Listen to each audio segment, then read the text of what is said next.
క్రీస్తునందు ప్రియ దేవుని బిడ్డలరా, ఈ దినాల్లో మనం గమనించినట్లయితే దేవుని వాక్యం తెలిసిన వారు, దేవుని గురించి పూర్తిగా తెలిసిన వారు సైతమే తొట్టిల్లిపోతున్నటువంటి దినాలు. ఎందుకనగా ఈ రోజున ప్రపంచాన్ని వణికిస్తున్నటువంటి కరోనా పరిస్థితులు మనం చూస్తూ ఉన్నాం.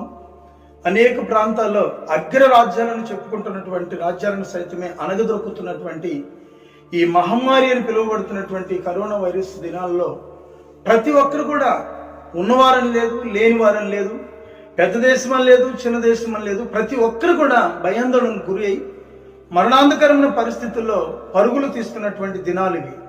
చాలా జాగ్రత్తగా మనం గమనించినట్లయితే ఈ కరోనా వైరస్ నుంచి కాపాడగలిగిన శక్తి ఎవరికుందా, ఎవరు మనకు విడుదల కలిగిస్తారా అని ఒక ఆలోచన ప్రతి మనిషి కలిగి ఉండాలి. దేవుని వాక్యాన్ని మనం గమనిస్తే అనేక మంది రాజులు సైతము దేవుణ్ణి ఆశ్రయించి కొద్ది దినాలు దేవుని మీద ఆధారపడి దేవుడు బలపరిచిన తర్వాత దేవుడు వారిని ఉన్నతమైన స్థితిలో నిలబెట్టినప్పుడు దేవుడి నుంచి తక్కువైనటువంటి అనుభవాలు మనం చూస్తున్నాం. అనుభవాల్లో పరిశుద్ధ బైబిల్ గ్రంథం ఒక రాజును మనం జ్ఞాపకం చేసుకుంటే 2వ దినవృత్తాంతాల గ్రంథంలో 14వ అధ్యాయంలో ఆసా అనే ఒక గొప్ప రాజు ఉన్నాడండి. ఆసా అనే పేరుకి అర్థం వైద్యుడు అని అర్థం. చిన్న వయసులో రాజుగా సింహాసనాన్ని అధిష్ఠించాడు. ఇతను దావీదుకు వరుసకు మనవడు అవుతాడు, ముని మనవడు అవుతాడు. ఆసా పరిపాలించే దినాల్లో ప్రజలందరూ కూడా చాలా సంతోషంగా, ఆనందంగా, సమాధానకరంగా, అందరూ కూడా ఆరోగ్యవంతులుగా ఉండడం మనం చూస్తాం.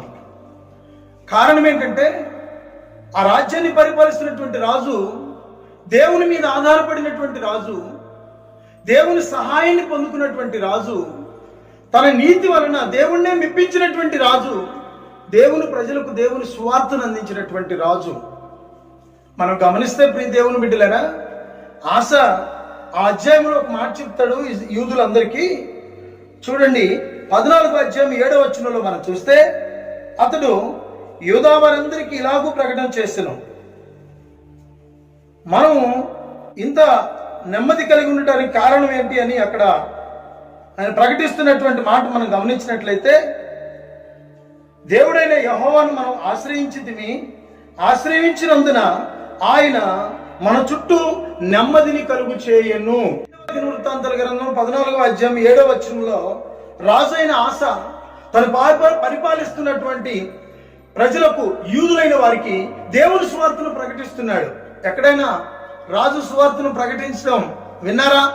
ఒక మంత్రి సువార్తను ప్రకటించడం కానీ, ఒక రాజు సువార్తను ప్రకటించడం కానీ, ఒక ఉన్నతమైన స్థితిలో రాజకీయ నాయకుడయ్యుండి, రాజకీయ పెద్దయ్యుండి దేవుని సువార్తను ప్రకటించడం అసాధ్యం ప్రియ దేవుని బిడ్డలారా. కానీ దేవుని యందు భయభక్తులు కలిగినటువంటి రాజు, యూదా వారినందరినీ క్షేమకరంగా పరిపాలిస్తున్నటువంటి రాజు అయినా ఏమండి ఆస ఇక్కడ దేవుని సువార్తను ప్రకటిస్తున్నాడు.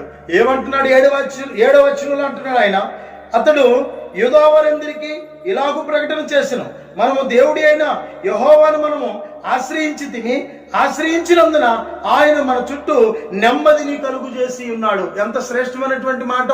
ఎందుకంటే రాజులు సైతము దేవుని ధిక్కరించినటువంటి అనుభవాలు ఉన్నాయి.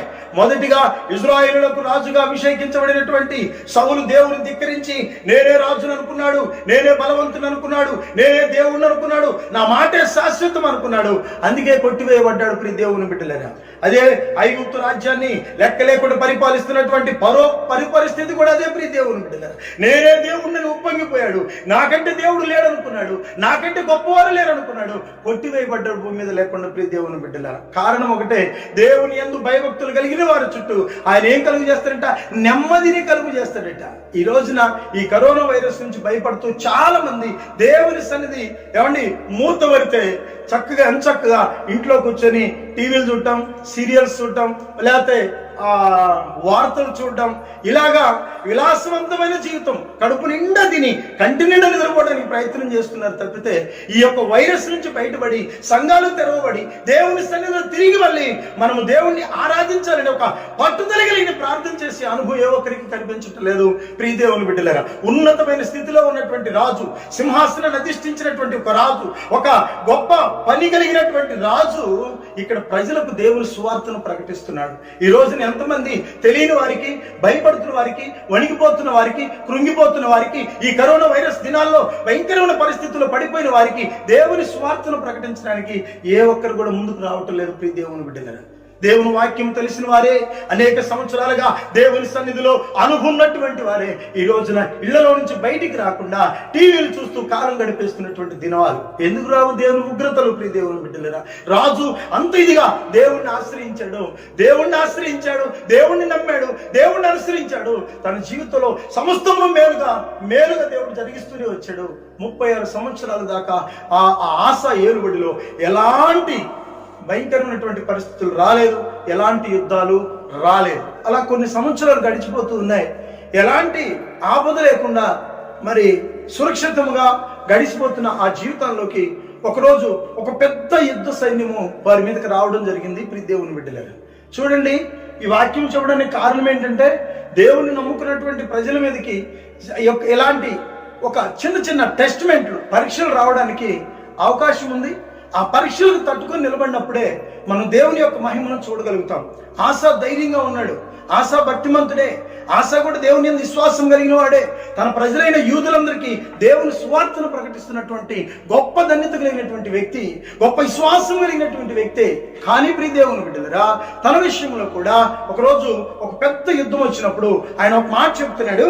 మనం చూస్తే అక్కడ ఈ 14వ అధ్యాయంలో మనం చూస్తే 11వ వచనంలో ఆయన అంటున్నాడు, ఆస తన దేవుడైన యెహోవాకు మొరపెట్టి యెహోవా విస్తారమైన చేతుల నుండి ఓడిపోకుండా బలము లేని వారికి సహాయం చేయుటకు నీ కన్నులో ఎదుట లేరు. మా దేవా యెహోవా మాకు సహాయం చేయమని ఈ యొక్క 11వ వచనంలో దేవుని ఎదుట ప్రార్థన చేస్తున్నాడు ఆస. అంటే అర్థం ఏంటి? మనకి ఎంత నెమ్మది కలిగి ఉన్నప్పటికీ, ఎంత దేవుని యందు విశ్వాసం కలిగి ఉన్నప్పటికీ మన జీవితంలో ప్రార్థన మర్చిపోకూడదు, దేవుణ్ణి ఆశ్రయించడం మర్చిపోకూడదు. ఏమాత్రం నేను మొదటి దినాల్లో ప్రార్థన చేశాను కదా, బాప్తిసం దినాల్లో నేను బాగా ప్రార్థన చేశాను, ఉపవాసం ఉన్నాను, కన్నీరు కార్చాను, దినాల తరబడి దేవుని సన్నిధిలో గడిపాను కాబట్టి ఈ రోజున ప్రార్థన చేయకపోయినా దేవుడు నన్ను రక్షిస్తాడు, దేవుడు నన్ను కాపాడుతున్న ఆలోచన వద్దు. ప్రియ దేవుడు, దేవుని వాక్యం బోధిస్తుంది. అనుదినం ఎడతెగక ప్రార్థన చేయమని దేవుని వాక్యం మనకు బోధిస్తూ ఉంది. హల్లెలూయా. చూడండి, దేవుని వాక్యం బోధిస్తుంది మనకి. అనుదినం ఎడతెగక ప్రార్థన చేసే అనుభవం కావాలి. మొదటి దినాల్లో ప్రార్థన చేశాను కదా, బాప్తిసం తీసుకున్న దినాల్లో ఉపవాసం ఉన్నాను కదా, అనేక రకాలైనటువంటి ఆలోచన చేత దేవునికి దూరముగా ఉన్నటువంటి అనుభవాలు. ప్రియం ఆస దేవునికి దగ్గరగా ఉన్నాడు. వచ్చిన యుద్ధాన్ని బట్టి, రాబోతున్నటువంటి ప్రళయాన్ని బట్టి దేవుని సన్నిధిలో ప్రార్థన చేస్తున్నాడు. ఆస ఆ ప్రార్థన చేసిన అనుభవాన్ని బట్టి అనేక సందర్భాల్లో ఆసను దేవుడు తప్పించినట్లుగా మనం చూస్తున్నాం. కానీ ప్రియ దేవుని బిడ్డలుగా ఈ దినాల్లో అంతిశ్వాసం కలిగిన బిడ్డలు కూడా పడిపోతున్నటువంటి అనుభవం ఆస జీవితంలో కూడా తనకి కలిగిన సైన్యం కంటే గొప్ప సైన్యము తన మీదకి యుద్ధానికి వచ్చినప్పుడు ఆస తొట్టిల్లిపోయినటువంటి అనుభవం, ఆస భయపడినటువంటి అనుభవం, ఆస దేవుణ్ణి విడిచిపెట్టి పారిపోయినటువంటి అనుభవం. దేవుని సన్నిధిలో దేవుని వాక్యాన్ని వింటున్న దేవుని బిడ్డలను గమనించండి. ఇప్పుడు నీ పరిస్థితి ఎలా ఉంది? నీ ఆత్మీయ స్థితి ఎలా ఉంది? దేవుని వాక్యము ద్వారా నడిపించబడుతున్నావా? దేవుని వాక్యము ద్వారా బలపరచబడుతున్నావా? దేవుని వాక్యం ద్వారా పోషింపబడుతున్నావా? అయితే నీ ఆత్మీయ జీవితాన్ని జాగ్రత్త పరుచుకునే సమయం ఇది. ఎఫెసీయులకు రాసిన పత్రికలో మనం చదువుతాం కదా, 5:15 ఒక మాట అంటాడు ఆయన. ఏమండి, 5:15 ఒక మాట అంటాడు ఆయన, అజ్ఞానుల వలె కాక జ్ఞానుల వలె నడుచుకునుడి అంటాడు. ఏ సమయం అందునంట? దేవుడిచ్చిన సమయం సద్వినియోగం చేసుకుంటూ ఎప్పటికప్పుడు ప్రార్థన ద్వారా, యాచన ద్వారా, కృతజ్ఞతాస్తుతుల ద్వారా కృతజ్ఞత కలిగి, దేవుని యందు విశ్వాసం కలిగి, దేవుని యందు నమ్మకం కలిగి, దేవుని యందు పూర్తిగా ఆధారపడిన ప్రతి బిడ్డ కూడా చేయవలసిన పని ఏంటంటే ప్రార్థన, విజ్ఞాపన చేత దేవుని యాచన చేసే వారిగా ఉండాలని దేవుని వాక్యం బోధిస్తుంది. ఆస దేవుని ఆధారపడినటువంటి వ్యక్తే, దేవుని నమ్మినటువంటి వ్యక్తే, దేవుని ద్వారా ఆశ్రయం పొందినటువంటి వ్యక్తే. కానీ తన జీవితంలో ఒకనాటి దినాన భయంకరమైనటువంటి సైన్యం యుద్ధానికి వచ్చినప్పుడు బలమైనటువంటి సిరియా రాజ్యం మీదకి, ఆ యొక్క రాజ్యం మీదకి ఆస పరిపాలిస్తున్నటువంటి యోధా రాజ్యం మీదకి వచ్చినటువంటి ఆ యుద్ధాన్ని తప్పించుకోవడానికి దేవుని మీద ఆలోచన తప్పించి తనకంటే బలవంతుడైన రాజు మీదకి ఆలోచన మరలిస్తాడు. దేవుని వాక్యం అంటుంది, రాజులను నమ్ముట కంటే మనుషులను నమ్ముట కంటే యెహోవాని ఆశ్రయించుట ఎంతో మేలని దేవుని వాక్యం బోధిస్తుంది. ఆసా నిజ జీవితంలో చేసినటువంటి తప్పు ప్రియ దేవుని బిడ్డలారా, అప్పటి వరకు 36 సంవత్సరములు మనం చూస్తే 16వ అధ్యాయము 2వ దినవృత్తాంతాల గ్రంథం 16వ అధ్యాయము మొదటి ఆ వచనాలు మనం చదివితే, ఆసా ఏలుబడి యందు 36వ సంవత్సరము 36 సంవత్సరములు దేవుడు యూదా రాజ్యము చుట్టూ ఆయన కంచె వేసి ఆయన ఆశ్రయాన్నిచ్చి ఆయన కాపుదల నుంచి నడిపించినటువంటి ఆ దేవుని యొక్క సహాయాన్ని మర్చిపోయినటువంటి ఆస తన మీదకి తనకున్న ఆ యుద్ధ సైన్యం కంటే పెద్ద సైన్యము యుద్ధానికి వస్తుందన్న సంగతిని తెలుసుకున్నటువంటి రాజు అయిన ఆస పక్క రాజుని ఆశ్రయించడం మొదలు పెట్టాడు. హల్లెలూయా. అప్పటి వరకు దేవుని మీద ఆధారపడినటువంటి ఆస, దేవుని నమ్మినటువంటి ఆస, తన జీవితంలో ఏదొచ్చినా దేవుని పాదాలు పట్టుకోవాలని చెప్పి తన పరిపాలిస్తున్నటువంటి ఆ యొక్క విశ్వాసులు యూదులు కూడా చెప్పినటువంటి అనుభవం, సువార్త ప్రకటించినటువంటి అనుభవం కలిగినటువంటి ఆస ఈ రోజున మనుషులను ఆశ్రయిస్తూ ఉన్నాడు. అంటే మనుషులను చూసి, సైన్యాన్ని చూసి, భూమి మీద ఉన్న వ్యర్థమైన దాన్ని చూసి, యెహోవా కంటే మనం ఆశ్రయించవలసిన దేవుని కంటే తుత్తినేలను చూసి ఆస భయపడ్డాడు. ప్రియ దేవుని బిడ్డగా తన జీవితంలో భయపడడమే మొదలు చేసిన తప్పు. మనుషుల మీద ఆధారపడటం ప్రయత్నం చేశాడు. ఆ 16వ అధ్యాయం 3వ వచనం దగ్గరికి మనం వెళితే, రాజు దగ్గరికి వెళ్ళి తనతో తత్సంబంధాన్ని కలుపుకుంటున్నాడు. మీ నాన్న మా నాన్న ఫ్రెండ్స్ కదా, మీ నాన్నమ్మ నాన్న కలిసి రాజ్యాన్ని పరిపాలించారు కదా, ఒకరికొకరు సహాయం చేసుకున్నారు కదా, ఇప్పుడు మనం కూడా సహాయం చేసుకుందాం. నాకు గనక నీ సైన్యాన్ని నాకు పంపించి నేను చేస్తున్నటువంటి యుద్ధానికి సహాయం చేస్తే నా ధనాగారంలో ఉన్న బంగారాన్ని వెండిని మీకు ఇస్తారు అని చెప్పి ప్రియ దేవుని బిడ్డలరా పరాయి రాజు కింద తొత్తినుడు అయిపోయాడు ఆస. దేవుని నమ్మినటువంటి ఆస, దేవుని నమ్మినటువంటి ఆస దేవుని మీద ఆధారపడటం మర్చిపోయాడు, దేవుని ఆశ్రయించడం మర్చిపోయాడు. రాజును ఆశ్రయిస్తున్నాడు, రాజును నమ్ముతున్నాడు. నీవెవరు నమ్ముతున్నావు? నీకు వచ్చిన శ్రమను బట్టి, నీకు వచ్చిన సమస్యను బట్టి ఎవరు నమ్ముతున్నావు? నీ జీవితంలో నువ్వు నమ్ముకున్న దేవుడు గొప్పవాడని నమ్ముతున్నావా? నీ దేవుడి మీద పూర్తిగా ఆధారపడడానికి నువ్వు ప్రయాసపడుతున్నావా?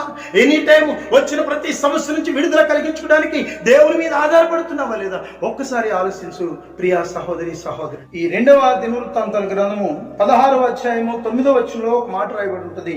మనం చదువుదాం ప్రియ దేవుని బిడ్డలారా. యెహోవా కనుదృష్టి లోకమంతయు సంచారము చేయుచున్నది.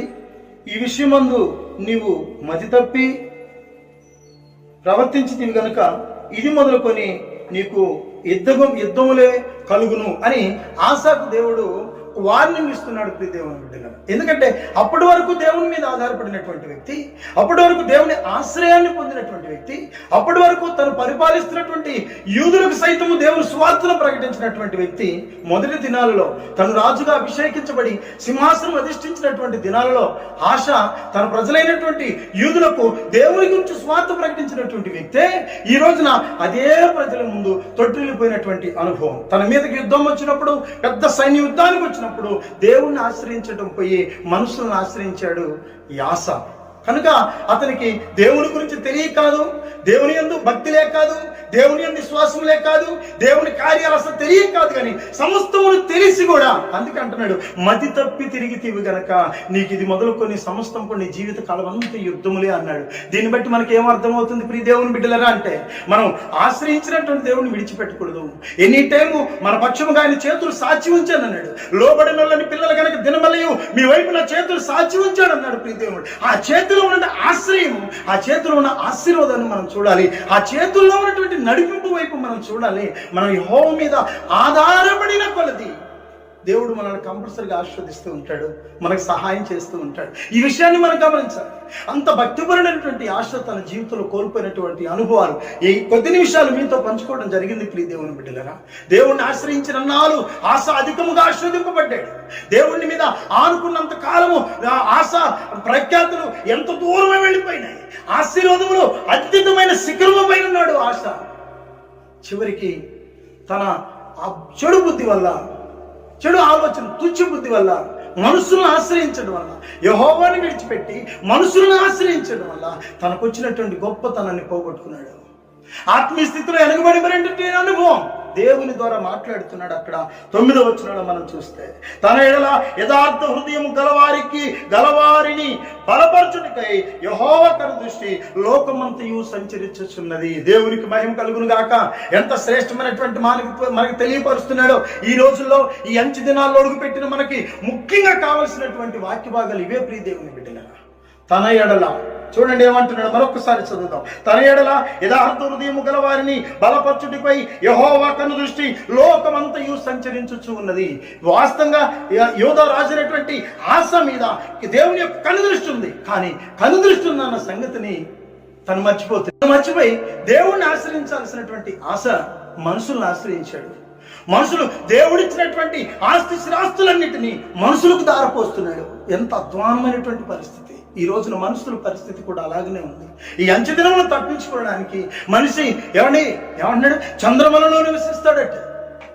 చంద్రమలలో నివసించుదామా, ఆకాశ మహాకాశాల పైనటువంటి గ్రహాలపైన నివసించుదామా అని ఆలోచిస్తున్నాడు మనిషి. నువ్వెంత దూరము ప్రయాణించినా, ఎక్కడి నివాసము జరిగించినా, నీ జ్ఞానం కొలది ఎక్కడికి వెళ్ళినా సరే యెహోవా కనుదృష్టి అక్కడ కూడా ఉన్నది. ఆయన అందుకే అంటున్నాడు, యథార్థ హృదయులు గారి వారి కొరకు ఆయన కనుదృష్టి యావత్ ప్రపంచం మీద ఉన్నదట. ప్రియ దేవుని బిడ్డల, నువ్వెంత దూరం వెళ్ళినా ఆయన కనుదృష్టి నీ మీద ఉంటుంది. నీ ప్రవర్తన ఆయనకి తెలుసు, నీ ఆలోచన ఆయనకి తెలుసు, నీ క్రియలు ఆయనకి తెలుసు, నీ తలంపులు ఆయనకి తెలుసు. నువ్వేం చేస్తున్నావు, ఎక్కడికి పరిగెత్తున్నావు, సమస్తము ఎరిగినటువంటి దేవుడు కనుక దేవుణ్ణి తప్పించుకుని ఎక్కడికి వెళ్ళలేవు కనుక ప్రియ దేవుని బిడ్డ, ఇప్పుడైనా సరే నిజరక్షకుడు నువ్వు నమ్మి నిరక్షకుడి వైపు నీ కనుదృష్టి ఉంచగలిగితే, నీ విశ్వాసం దేవునిపై ఉంచగలిగితే, చూడండి ఆశ దేవుని యొక్క ఆశ్రయించినటువంటి ఆశ, దేవుని ఆశీర్వాదాన్ని పొందుకున్నటువంటి ఆశ, దేవుని ద్వారా సాక్ష్యం పొందినటువంటి ఆశ, దేవుని సాక్ష్యాన్ని పోగొట్టుకుని అక్కడ అంటున్నాడు. చూడండి ప్రియ దేవుని బిడ్డలుగా 10వ వచనంలో మనం చూస్తే, దీర్ఘదర్శనం ఇంట్లో ప్రకటిస్తున్నారు, ఆశ తన దినముల యందు కోపగించి రౌద్రం చూపి అతనిని చూడండి భగీరథంలో నేను ఇది కాక ఆ సమయం అందే ఆశ జనులలో కొందరిని బాధపరచును. ఆశ చేసిన కార్యములను గూర్చి యోధా ఇజ్రాయేలు రాజుల గ్రంథంలో ఇలా రాయబడింది, ఆశ ఏలుబడిలో 30 సంవత్సరములు. ప్రియ దేవుని బిడ్డలు చూడండి, 39 సంవత్సరములు పాదములలో జబ్బు ముట్టి చనిపోయాను అని రాయబడింది.